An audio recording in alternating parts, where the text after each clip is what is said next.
Salut les gens, cette fois-ci je vais vous parler d'une série qui me tient à cœur, car elle fait partie de mon top 10 de tous les temps. Alors c'est une série musicale forcément parce que bon, voilà, j'aime les séries musicales. Elle n'a eu que 2 saisons sur 2012-2013. Elle a été diffusée sur NBC aux États-Unis et sur TF1 chez nous, donc il ne s'agit pas de...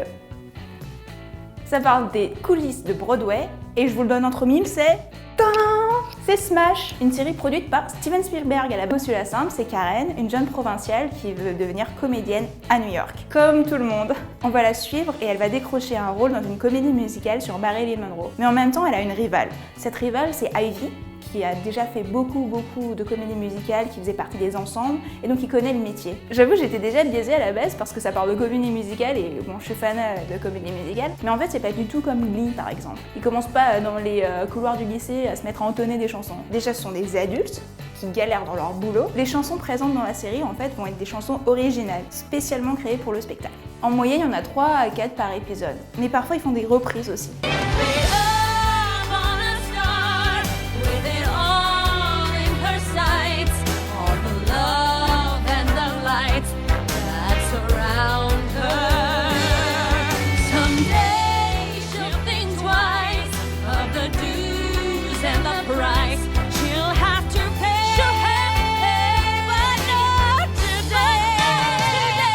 C'est un drama complet, on suit les difficultés de production liées à une comédie musicale, mais aussi les relations personnelles entre les personnages. Forcément, ils vont avoir des déboires amoureux, ils vont aussi avoir des réussites, de l'ambition. En plus, mine de rien, les acteurs, ce ne sont pas des inconnus. Donc l'héroïne, la petite jeune, là, c'est une gagnante de la nouvelle star américaine. Elle se débrouille pas mal en chanson.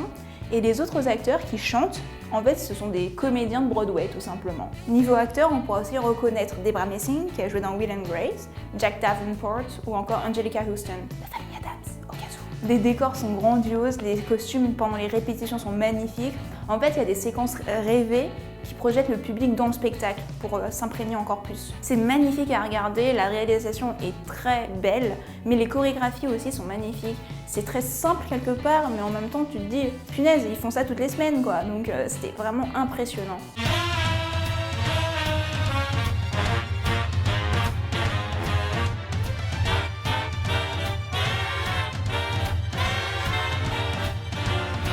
La force de Smash, c'est en fait cette touche Broadway qui est totalement authentique. Malgré un succès critique, la série a été rapidement annulée pour un motif principal, le coût de production. Ça coûtait trop cher et comme l'audience n'était pas au rendez-vous, ça finit sur une annulation. Ils ont tenté de pimper un peu l'arc narratif de la saison 2 en y insérant des chansons plus pop, mais c'était déjà trop tard. Heureusement, il y a une véritable fin. Pour la petite parenthèse, Katharine McPhee, l'héroïne de la série, joue actuellement dans Scorpion, qui est diffusé sur M6. Donc voilà pour les gens friands de séries musicales, et pour ceux qui ont du temps libre cet été, je vous conseille Smash. Ça n'a que 2 saisons de 16 épisodes et c'est super chouette. Vous vous surprendrez peut-être même à fredonner des mélodies. Please say that you won't, I pray that you don't forget me. Et comme toujours, à bientôt pour une prochaine chronique série. Bye. Salut les gens. Pour cette deuxième chronique, je vais vous parler d'une mini-série, Flesh and Bone, qui a été diffusée sur Stars l'année dernière et qui est passée sur OCS chez nous. Ça a tellement bien marché.